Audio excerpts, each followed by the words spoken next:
నమస్తే అండి. మనము ఇండియన్ పాలిటీ సబ్జెక్ట్‌ని డిస్కస్ చేస్తున్నాము. లాస్ట్ ఎపిసోడ్‌లో నేను పార్లమెంట్‌కి సంబంధించిన ఇన్ఫర్మేషన్ డిస్కస్ చేశాను. సో, ఇప్పుడు ఈ ఎపిసోడ్‌లో మనం స్టేట్ లెజిస్లేచర్ రాష్ట్రాలలో ఉండే అసెంబ్లీ గురించి, మండలి గురించి, శాసనసభ పనితీరు గురించి డిస్కస్ చేస్తాము. అయితే మెయిన్‌గా మనకు గుర్తుండాల్సింది ఏంటంటే, స్టేట్ లెజిస్లేచర్‌కి, పార్లమెంట్‌కి సంబంధించినంత వరకి చాలా మటుకు ప్రొవిజన్స్ అంటే వాటి పనితీరుకి సంబంధించినంత వరకి చాలా మటుకు అంశాలు కామన్‌గా ఉంటాయి. సేమ్ ఉంటాయి. మనం స్టేట్ లెజిస్లేచర్‌లో పార్లమెంట్‌లో ఏవైతే విధానాలు పాటిస్తామో విధానాలు అవే విధానాలు, అవే పద్ధతులు మనం స్టేట్ లెజిస్లేచర్‌లో కూడా పాటిస్తాం. కానీ కొన్ని తేడాలుంటాయి. తేడాలు ముఖ్యంగా 3 రకాలుగా ఉంటాయి. ఒకటేమో ఆహ్, స్టేట్ లెజిస్లేచర్‌లో స్టేట్ లెజిస్లేచర్ అంటే ఏమేమొస్తుంది? పార్లమెంట్ అంటే ఏమేమొస్తుంది అన్న దాంట్లో తేడా ఉంటుంది. రెండోదొచ్చేసి శా శాసనసభ మండలికి సంబంధించి కొన్ని తేడాలుంటాయి. అంటే ఇప్పుడు ఏమైతదంటే పార్లమెంట్‌లో మనం రాజ్యసభ అంటాం. స్టేట్ లెజిస్లేచర్‌కొచ్చేసరికి స్టేట్ లెజిస్లేటివ్ కౌన్సిల్ అంటాం. రాజ్యసభకి, కౌన్సిల్‌కి కొన్ని తేడాలుంటాయి. సో, ఆ తేడాలు తెలియాలి. దాని తర్వాత నేను ఇంతకుముందు ఎపిసోడ్‌లో చెప్పినట్టు పార్లమెంట్‌లో ఉన్న 2 సభలల్లో ఏదైనా అంగీకారం కుదరనప్పుడు ఒక జాయింట్ సిట్టింగ్‌ని పిలవడానికి ఆస్కారం ఉంటుంది. అంటే 2 సభలని కలిపి సమావేశపరుస్తారు. కానీ స్టేట్ లెజిస్లేచర్‌కొచ్చేసరికి ఒకవేళ 2 సభలలో ఏదైనా అంగీకారం కుదరనప్పుడు 2 సభలని కలిపి సమావేశపరచడానికి వీల్లేదు. అట్లాంటి ఏ రకమైన ప్రొవిజన్ లేదు కాన్స్టిట్యూషన్‌లో. అట్లాంటప్పుడు 2 సభలలో అంగీకారం కుదరనప్పుడు పరిస్థితి ఏంటి? ఏ ఈ ఈ మనం ఏం జేయాలి? ఇట్లాంటి విషయాలు మనం స్టేట్ లెజిస్లేచర్, పార్లమెంట్‌కి డిఫరెన్సెస్‌లో ఇవి చెప్పుకుంటాం. అయితే first article 168. Article 168 constitution of state legislature అంటే స్టేట్ లెజిస్లేచర్‌లో ఎవరెవరు ఉంటారు. దీని ప్రకారం స్టేట్ లెజిస్లేచర్ అంటే governor and state legislative assembly. State legislative council ఏదైతే ఉంటదో ఇది నాట్ కంపల్సరీ. ఉండొచ్చు, ఉండకపోవచ్చు. కానీ మనం దీన్నే మనము ఒకవేళ పార్లమెంట్‌కి కంపేర్ చేసుకుంటే ఏమైతదంటే, పార్లమెంట్ ఎవరు పార్లమెంట్‌లో ఉంటారు అన్న ప్రశ్నకి సమాధానం ఆర్టికల్ 79 ఇస్తుంది. దీని ప్రకారం ప్రెసిడెంట్ అండ్ 2 హౌసెస్ అంటాం. 2 సభలు. 2 హౌసెస్. ఒకటి లోక్‌సభ, ఇంకొకటి రాజ్యసభ. లోక్‌సభ, రాజ్యసభ 2 ఖచ్చితంగా ఉండాల్సినవే. లోక్‌సభ ఉండాలి, రాజ్యసభ ఉండాలి. కానీ ఇక్కడ శాసనసభ ఉండాలి. శాసన మండలి ఉండొచ్చు, ఉండకపోవచ్చు. అయితే మీకిక్కడ ఫస్ట్ క్వెషన్ ఏమడుగుతారంటే, శాసన మండలి ఉన్న రాష్ట్రాలేంటి? ఎందుకంటే లేని రాష్ట్రాలే చాలా ఎక్కువ. ఉన్న రాష్ట్రాలు చాలా తక్కువ కాబట్టి, శాసన మండలి ఉన్న రాష్ట్రాలేంటి అని అడుగుతారు. అయితే నేను మీకు శాసనసభ ఉంటుంది కంపల్సరీగా. కానీ మండలి ఉండొచ్చు, ఉండకపోవచ్చు అన్నా. ఒకవేళ మండలి కావాలి అనుకుంటే ఎట్లా దాన్ని కాన్స్టిట్యూట్ చేస్తాం? అంటే దాన్ని ఎట్లా ఏర్పరచుకుంటాం? వద్దు మాకు మండలి అవసరం లేదు అనుకుంటే ఎట్లా దాన్ని తీసేస్తాం? అంటే డిజాల్వ్ చేస్తాం.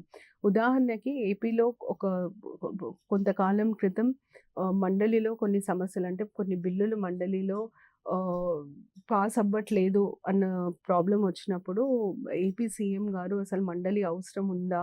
మండలి మనం తీసేస్తే బావుంటది. ఇట్లాంటి ఒక ఒక ప్రతిపాదన అయ్యింది. సో, అట్లాంటివి వచ్చినప్పుడు అసలు మండలిని ఎలా తీసేస్తారు? మండలిని ఎలా స్థాపిస్తారు? ఎలా తీసేస్తారు? దానికి ఫాలో అయ్యే ప్రొసీజర్ విధానం ఏంటి అన్నది మనకు తెలియాలి. ఈ ఆర్టికల్ నంబర్ నెక్స్ట్ మీకు చెప్పబోయే ఆర్టికల్ నంబర్ చాలా చాలా important.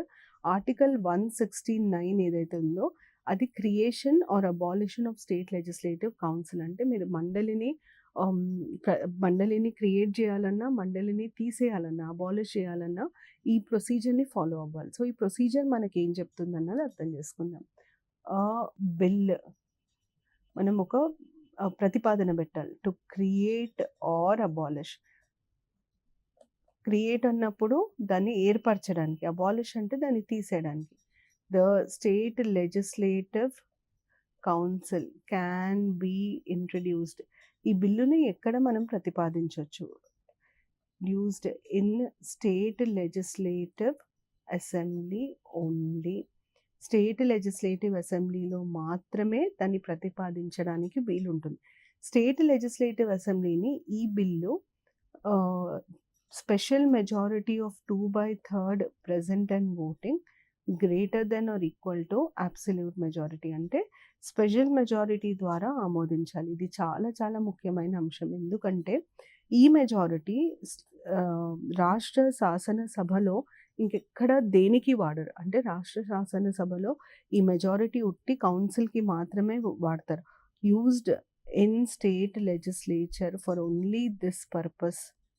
Far only this purpose. దీనికోసం మాత్రమే వాడడం జరుగుతుంది. ఇంకా దేనికోసమో వాడడం జరగదు. అది ఫస్ట్ పాయింట్ మీరు గుర్తుపెట్టుకోవాల్సింది. సో స్పెషల్ మెజారిటీ అన్నది ఉట్టి దీనికోసమే వాడతారు, ఇంకా దేనికోసం వాడరు. ఇది ఆర్టికల్ 169లో ఫస్ట్. ఇప్పుడు మనం మాకు శాసనసభ మండలి కావాలి అని శాసనసభ ప్రతిపాదనని ఆమోదించింది. దాని తర్వాత ఏమవుతుంది, దీని తర్వాత నెక్స్ట్ స్టెప్లో ఏమవుతుంది అంటే ఇదే బిల్లుని మనం పార్లమెంట్కి పంపిస్తాం. Bill sent to parliament for ratification. Ratification అంటే మేము ఇది ప్రతిపాదిస్తున్నాము, మీరు ఒప్పుకుంటారా ఒప్పుకోరా. ఒప్పుకుంటే ముందుకెళ్తారు, లేకపోతే లేదు. రాటిఫికేషన్. సో ఈ రాటిఫికేషన్ అన్నది ఎప్పుడైనా సాధారణ మెజారిటీ, సింపుల్ మెజారిటీతోనే అవుతుందన్నమాట. So bill sent to parliament for ratification. Once ratified, state legislative assembly may be created or abolished. State legislative council, may be created. Maybe అన్న పదం ఎందుకు వాడుతున్నాము? ఆమోదించినంత మాత్రాన ఖచ్చితంగా స్థాపించాలని లేదు. ఆమోదించినంత మాత్రాన ఖచ్చితంగా, తీర్మానాన్ని ఆమోదించినంత మాత్రాన ఖచ్చితంగా తీసేయాలని లేదు. స్థాపించవచ్చు, స్థాపించకపోవచ్చు, తీసేయచ్చు, తీసేయకపోవచ్చు. సో స్టేట్ లెజిస్లేటివ్ కౌన్సిల్ని క్రియేట్ చేయడానికి, అబాలిష్ చేయడానికి ప్రొసీజర్ ఏ ఆర్టికల్ కింద ఇచ్చారు అని అడుగుతారు. ఆర్టికల్ 169 చాలా ముఖ్యమైనది. ఆర్టికల్ 169 కింద ఈ ప్రొసీజర్ ఇవ్వడం జరిగింది. అయితే ఈ ప్రొసీజర్ ఇంతకుముందు చెప్పినట్టు ఈ ప్రొసీజర్ ప్రకారము స్పెషల్ మెజారిటీ వాడతారు అసెంబ్లీలో. ఆ ప్రతిపాదనని ఉట్టి అసెంబ్లీలోనే మాత్రమే ఇంట్రడ్యూస్ చేయగలుగుతాము. ఆ స్పెషల్ మెజారిటీ ఒకటే ఒక దానికి వాడతారు, మొత్తం స్టేట్ అసెంబ్లీ ఇంకా దేనికి వాడరు, ఏ ప్రొసీజర్కి వాడరు, దీనికి మాత్రమే వాడతారు. ఇది మనం ఫాలో అవ్వాల్సిన ప్రొసీజర్. దీని తర్వాత నెక్స్ట్ మనకు తెలియాల్సింది కాంపోజిషన్. కాంపోజిషన్ అంటే అసెంబ్లీలో ఎంతమంది ఉండొచ్చు, కౌన్సిల్లో ఎంత స్ట్రెంత్ ఉండొచ్చు అన్నదాన్ని. 170 అసెంబ్లీ స్ట్రెంత్ గురించి చెప్తుంది. దీని ప్రకారం మ్యాక్సిమం 500 మెంబర్స్, 500 సభ్యులు దాటి ఉండొద్దు. మినిమం 60 మెంబర్స్, 60 కంటే తక్కువ ఉండొద్దు. కానీ కొన్ని రాష్ట్రాలలో some states it is less than 60. States with strength less than 60. 60 కంటే తక్కువ సభ్యులు ఉండే రాష్ట్రాలు కూడా ఉంటాయి. ఉదాహరణకి we talk about north east states, Manipur, Nagaland, చిన్న చిన్న రాష్ట్రాలు ఇవి. అంటే వాటి జాగ్రఫికల్ ఏరియా ఏదైతే ఉంటుందో అది చాలా చిన్నది. అక్కడ మనం 60 సభ్యులను కూడా పెట్టలేం. సో నార్త్ ఈస్ట్లో కొన్ని రాష్ట్రాలలో 40, 48 ఇట్లాంటి సంఖ్య ఉంటుంది. గోవాలో కూడా చాలా తక్కువ సంఖ్య ఉంటుంది. సో నార్త్ ఈస్ట్ స్టేట్స్లో 60 కంటే తక్కువ ఉంటాయి. ఈ పేర్లు తెలుసుకోవాలి, ఏ స్టేట్స్లో 60 కంటే తక్కువ ఉంటాయి. మ్యాక్సిమం 500 దాటకూడదు. హైయెస్ట్ నంబర్ 494 యూపీ, ఉత్తరప్రదేశ్ అన్నిటికంటే పెద్ద రాష్ట్రం కాబట్టి 494 యూపీలో ఉంటుంది. అయితే స్టేట్ లెజిస్లేటివ్ కౌన్సిల్కి వచ్చేసరికి మ్యాక్సిమం స్ట్రెంత్ ఏదైతుందో అది షుడ్ నాట్ ఎక్సీడ్, అంటే దీన్ని దాటి ఉండకూడదు. Maximum strength should not exceed, దేన్ని దాటొద్దు, 1/3 ఆఫ్ టోటల్ స్ట్రెంత్, మొత్తం స్ట్రెంత్ ఏదైతే ఉందో of state legislative assembly. State legislative అసెంబ్లీలో ఎంత స్ట్రెంత్ ఉంటుందో దాన్ని బట్టి 1/3 కంటే ఎక్కువ ఉండొద్దు. ఇప్పుడు 494 ఉంది స్టేట్ లెజిస్లేటివ్ అసెంబ్లీలో, ఇంటూ 1/3 చేస్తారనమాట. ఇక్కడ వచ్చే నంబర్ని దాటి స్ట్రెంత్ ఉండొద్దు, దీనికంటే తక్కువ ఉండొచ్చు. కానీ ఇక్కడ మళ్ళీ మినిమం కూడా ఫిక్స్ చేస్తారు. మినిమం వచ్చేసి 40, మినిమం 40 MLCs ఉండాలి. మ్యాక్సిమం ఏమో ఈ నంబర్ని దాటకూడదు. అంటే ఇది ఉదాహరణ, this is just an example. UP కేసులో అయితే ఇది, ఇప్పుడు తెలంగాణ కేసు అట్లా వేరుగా చూసుకుంటే maximum strength 1/3 of total strength of assembly దాటి ఉండకూడదు. కానీ మినిమం 40 మెంబర్స్ అయితే ఉండాలి. ఇది స్ట్రెంత్కి సంబంధించింది. నెక్స్ట్ మనకు తెలియాల్సింది ఏంటంటే స్టేట్ లెజిస్లేటివ్ కౌన్సిల్కి duration of state legislature. First ఇది కంప్లీట్ చేసిన తర్వాత రాజ్యసభ కౌన్సిల్ గురించి చెప్తాను. డ్యూరేషన్ ఎట్లా ఉంటుంది అంటే స్టేట్ లెజిస్లేటివ్ కౌన్సిల్ డ్యూరేషన్ వచ్చేసి దాని టెన్యూర్ ఎన్ని రోజుల కోసము ఉంటుంది, 5 ఏళ్ల కోసం ఉంటుంది. ఈ 5 ఏళ్ళు పెంచొచ్చా తగ్గించచ్చా, ఈ 5 ఏళ్ల పదవీ కాలాన్ని పెంచడానికి వీలుంటుంది. Can be increased. ఎప్పుడు నేషనల్ ఎమర్జెన్సీ ఒకవేళ ప్రకటించబడి ఉంటే ఎలక్షన్స్ కండక్ట్ చేసే పరిస్థితి లేదు అని ఎలక్షన్ కమిషన్ కనిపిస్తే అప్పుడు ఈ పదవీ కాలాన్ని పెంచచ్చు. ఈ పదవీ కాలాన్ని తగ్గిస్తారు. ఎప్పుడు తగ్గిస్తారు? ఏ పార్టీకి మెజారిటీ లేదు, నో పార్టీ హ్యాస్ మెజారిటీ, అంటే ప్రభుత్వం ఏర్పాటు చేయడానికి కావాల్సిన సంఖ్య లేదు, హ్యాస్ మెజారిటీ, అప్పుడు మనం దీన్ని తగ్గించడానికి వీలుంటుంది. సో పెంచడం ఎప్పుడు, తగ్గించడం ఎప్పుడు అన్నది ఇక్కడ తెలుస్తుంది. స్టేట్ లెజిస్లేటివ్ అసెంబ్లీ ఇది, స్టేట్ లెజిస్లేటివ్ అసెంబ్లీకి సంబంధించి. స్టేట్ లెజిస్లేటివ్ కౌన్సిల్ మండలికి సంబంధించి ఏమవుతుందంటే మండలికి ఏ రకమైన టెన్యూర్ ఉండదు, అంటే నో టెన్యూర్, పదవీ కాలం ఉండదు. ఎందుకు పదవీ కాలం ఉండదు? దాన్ని స్థాపించినప్పుడు దాన్ని తీసేసే వరకే అది పదవిలోనే ఉంటుందని అర్థం. స్థాపించిన రోజు నుండి మళ్ళీ తీసేయడానికి ఒక ప్రతిపాదనను ఆమోదించేంత వరకు అది పదవిలోనే ఉంటుంది అని అర్థం స్టేట్ లెజిస్లేటివ్ కౌన్సిల్. కాకపోతే స్టేట్ లెజిస్లేటివ్ కౌన్సిల్ సభ్యులకి మాత్రం పదవీ కాలం ఉంటుంది. ఈ సభ్యులకు ఉండే పదవీ కాలం 6 ఏళ్ళు. దీంట్లో 2 ఏళ్లకు ఒకసారి 2 years 1/3 3వ వంతు సభ్యులు రిటైర్ అవుతారు. సో మెంబర్స్కి పదవీ కాలం వచ్చేసి 6 ఏళ్ళు, 6 years ఉంటుంది. వాళ్ళకి దాంట్లో 1/3 retire every 2 years, retire every 2 years. ఇది స్టేట్ లెజిస్లేటివ్ అసెంబ్లీ కౌన్సిల్కి సంబంధించిన సమాచారం. సో దీన్ని పదవీ కాలంకి సంబంధించిన సమాచారం ఇది. నెక్స్ట్ మనకు తెలియాల్సింది state legislative council versus Rajya Sabha. రాజ్యసభకి కౌన్సిల్కి ఉండే తేడాలు ఏంటి? రాజ్యసభ అన్నది పర్మనెంట్ బాడీ, అంటే ఎప్పటికీ ఉండేది Rajya Sabha.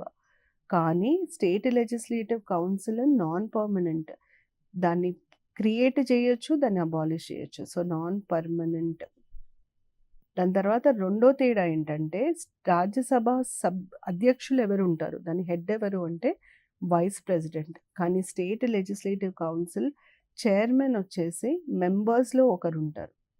Chairperson elected by members from amongst themselves, by members from amongst themselves. వారిలలోంచి ఒకరిని చైర్మన్ లాగా ఎన్నుకోబడతారు. సో ఇవి 2 తేడాలు. మూడో తేడా ఏంటంటే రాజ్యసభకి సంబంధించినంత వరకు దానికి రాష్ట్రాలకు సంబంధించి చాలా పవర్ ఉంటుంది. రాజ్యసభకి ఎక్కువ పవర్ ఉంటుంది స్టేట్ లెజిస్లేటివ్ కౌన్సిల్ కంటే. Rajya Sabha has greater power than state legislative council. State legislative council more ఒక రికమెండేటరీ బాడీ లాగా, అంటే సిఫార్సులు చేయడానికి, ఎక్స్పర్ట్ అడ్వైజ్ ఇవ్వడానికి కాన్స్టిట్యూట్ అయిన బాడీ. కానీ రాజ్యసభకి స్టేట్ లెజిస్లేటివ్ కౌన్సిల్ కంటే ఎక్కువ పవర్స్ ఉంటాయి. అదొకటే కాకుండా రాజ్యసభకి స్టేట్ లెజిస్లేటివ్ కౌన్సిల్కి రెండిటికి నామినేషన్ విధానం పాటిస్తారు, నామినేషన్ అప్లికబుల్. మరి తేడా ఏంటి అంటే రాజ్యసభకు వచ్చేసరికి 4 ప్రెసిడెంట్ నామినేట్ చేస్తారు, స్టేట్ లెజిస్లేటివ్ కౌన్సిల్కి గవర్నర్ నామినేట్ చేస్తారు. బట్ ఇంకొక తేడా ఏంటంటే రాజ్యసభకు వచ్చేసరికి నామినేషన్ ఆర్ట్స్, లిటరేచర్, సైన్సెస్ ఇక్కడ నుండి జరుగుతుంది. లిటరేచర్, సైన్సెస్, సోషల్ సర్వీసెస్ ఈ 4 భాగాల నుండి జరుగుతుంది. కానీ స్టేట్ లెజిస్లేటివ్ కౌన్సిల్ ఈ 4 ఫీల్డ్స్ నుండి కాకుండా కోఆపరేటివ్స్ నుండి కూడా రిక్రూట్ చేయడం జరుగుతుంది. సో కోఆపరేటివ్స్ నుండి కూడా మనుషులను తీసుకుంటారు, రిక్రూట్ చేస్తారు.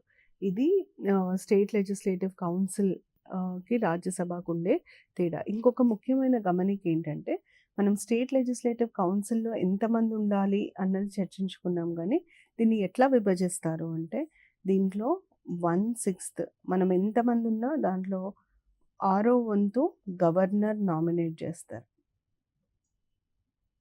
నామినేట్స్. దాని తర్వాత 1/12 ఒకటేమో మనము టీచర్స్ కాన్స్టిట్యుయెన్సీ అంటారు. అంటే ప్రభుత్వ స్కూళ్ళల్లో పనిచేసే టీచర్లు, ప్రభుత్వ పాఠశాలలలో పనిచేసే టీచర్స్ ఎన్నుకుంటారు వీళ్ళని.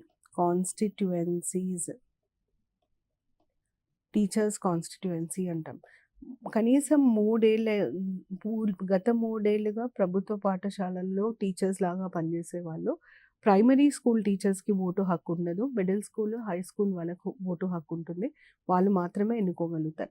ఈ 1/12 వచ్చేసి గ్రాడ్యుయేట్స్ కాన్స్టిట్యుయెన్సీ అని అంటాము.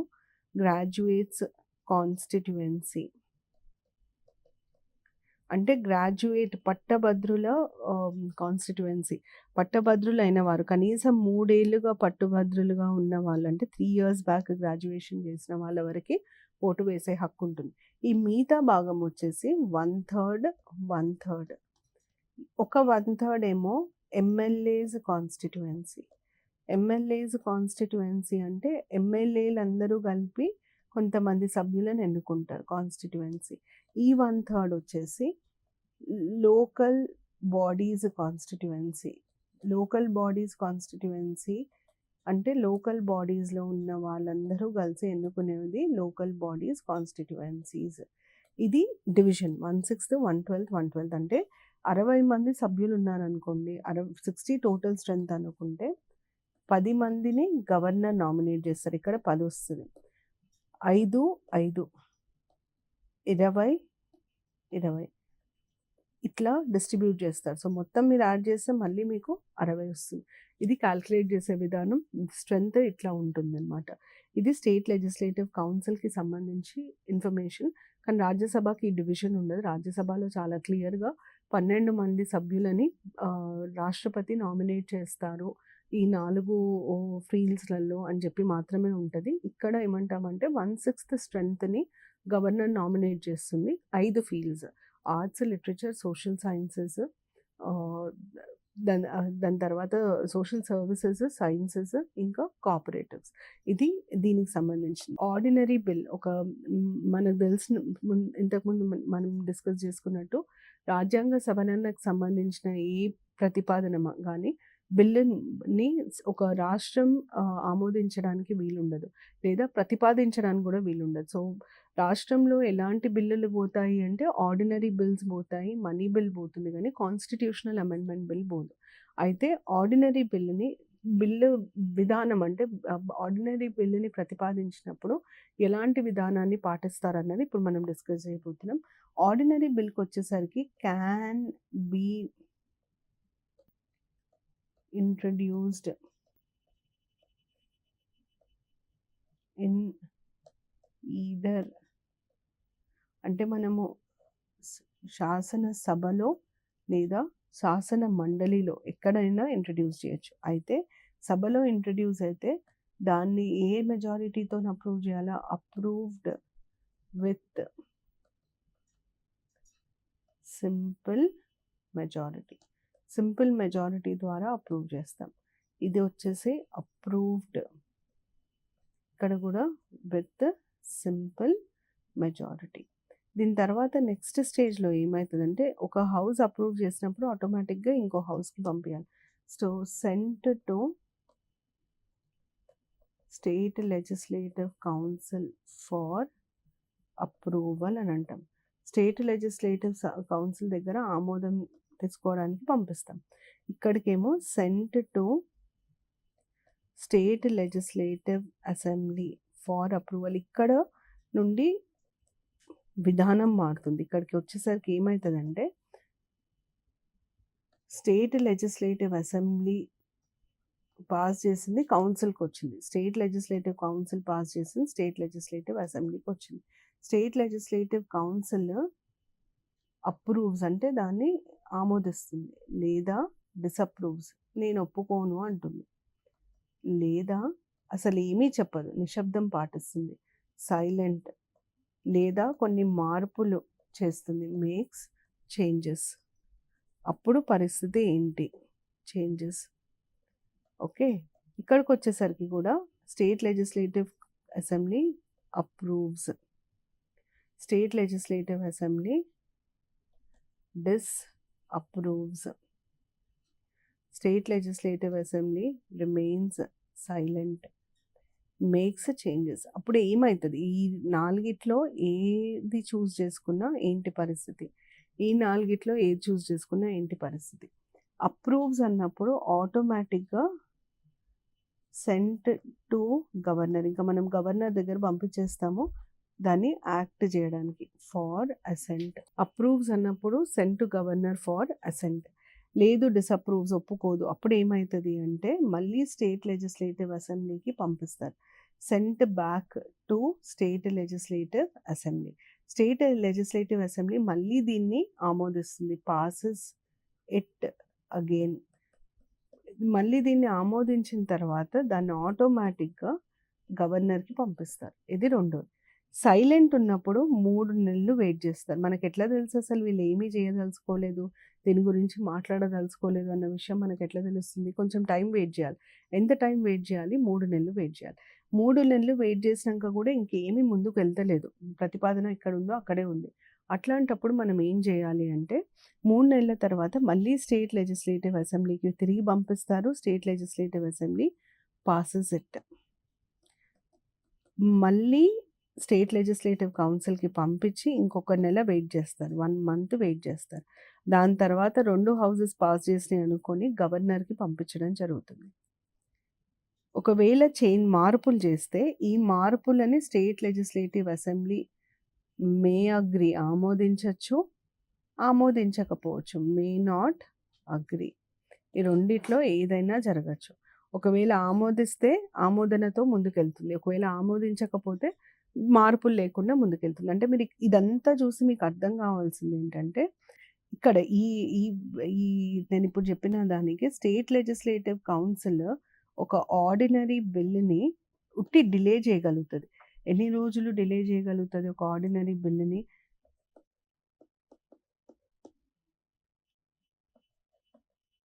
ఆర్డినరీ బిల్లుని మాక్సిమం 4 మంత్స్ డిలే చేయగలుగుతుంది. Maximum 4 months. అదే స్టేట్ లెజిస్లేటివ్ అసెంబ్లీకొచ్చేసరికి ఏమైతదంటే, స్టేట్ లెజిస్లేటివ్ అసెంబ్లీ అగ్రీ చేస్తే దాన్ని గవర్నర్‌కి పంపిస్తారు. స్టేట్ లెజిస్లేటివ్ అసెంబ్లీ రిజెక్ట్ చేసిన దాని మీద ఏ రకమైన డెసిషన్ తీసుకోకపోయినా బిల్ ల్యాప్సెస్ అంటే అర్థం ఏంటి? ఇంకా దీని తర్వాత బిల్లుని ముందుకు తీసుకెళ్ళడానికి ఆస్కారం లేదు. ఎందుకంటే అసెంబ్లీ ఒప్పుకుంటలేదు. ఒకవేళ అసెంబ్లీ మార్పులు చేస్తే మేక్స్ చేంజెస్. మార్పులు చేసినప్పుడు ఈ మార్పులతోనే బిల్లు గవర్నర్ దగ్గరికి వెళ్తుంది. అంటే ఫైనల్‌గా డెసిషన్ తీసుకునేది స్టేట్ లెజిస్లేటివ్ అసెంబ్లీ మాత్రమే. కౌన్సిల్ ఉట్టి 4 నెలలు వరకు బిల్లుని డిలే చేయగలుగుతది. దానికి మించి కౌన్సిల్‌కి ఏ రకమైన పవర్ ఉండదు. ఒకవేళ కౌన్సిల్ ప్రతిపాదించిన బిల్ అయినా కూడా అసెంబ్లీ ఒప్పుకుంటేనే అది చట్టం అవుతుంది. లేకపోతే చట్టం కాదు. కౌన్సిల్ ప్రతిపాదించిన బిల్లుకి కూడా అసెంబ్లీ ఒప్పుకోవడం చాలా ముఖ్యం. ఒకవేళ అసెంబ్లీ ప్రతిపాదించిన బిల్లు కౌన్సిల్‌కెళ్తే కౌన్సిల్ మార్పులు చేసినా కూడా ఆ మార్పులని అసెంబ్లీ ఒప్పుకోవాలి. సో, ఫైనల్ పవర్ అసెంబ్లీకి ఉంటుంది. మరి కౌన్సిల్ అవసరం ఏముంది అంటే నేను ఇంతకుముందు చెప్పినట్టు కౌన్సిల్ వల్ల ఒక లాభం ఏంటంటే ఎక్స్‌పర్ట్ అడ్వైస్ వస్తుంది. రెండో లాభం ఏంటి అంటే చర్చకి ఆలోచనకి అవకాశం దొరుకుతుంది. ఈ రొ అండ్ థర్డ్ థింగ్ రిప్రజెంటేషన్. ఇప్పుడు మామూలుగా టీచర్స్ నుండి, గ్రాడ్యుయేట్స్ నుండి రిప్రజెంటేషన్ సాధారణ ఎలక్షన్స్‌లలో కొంచెం కష్టం. సో, వీళ్ళందరికీ రిప్రజెంటేషన్ ఇవ్వడానికి కౌన్సిల్ ఉపయోగపడుతుంది. దానివల్లనే మనం స్టేట్ లెజిస్లేటివ్ కౌన్సిల్‌ని కాన్స్టిట్యూట్ చేయడం జరుగుతుంది. ఇది స్టేట్ లెజిస్లేటివ్ కౌన్సిల్‌కి, అసెంబ్లీకి సంబంధించిన ఇన్ఫర్మేషన్ ఆర్డినరీ బిల్‌కి సంబంధించి. సో, దీంతో మనము state legislative assembly, state legislative council complete చేశాము. పార్లమెంట్ అన్నది నేను ఇంతకుముందు చెప్పినట్టు కూడా చాలా పెద్ద టాపిక్. పార్లమెంట్‌లో మీకు చాలా అంశాలు తెలియాలి. ఫస్ట్ మీకు తెలియాల్సిన అంశం ఏంటంటే, పార్లమెంట్‌లో వాడే కొన్ని పద్ధతులు అంటే నేను మీకు ఫస్ట్‌లో టర్మ్స్ అని ఎక్స్‌ప్లెయిన్ చేశాను. ఈ టర్మ్స్‌లో సెషన్, సిట్టింగ్, అడ్జార్న్‌మెంట్ ఇట్లాంటి పదాలు వాటి అర్థం ఇప్పుడు ఉదాహరణకి మీ గ్రూప్ 2లో పాయింట్ ఆఫ్ ఆర్డర్ అడిగారు.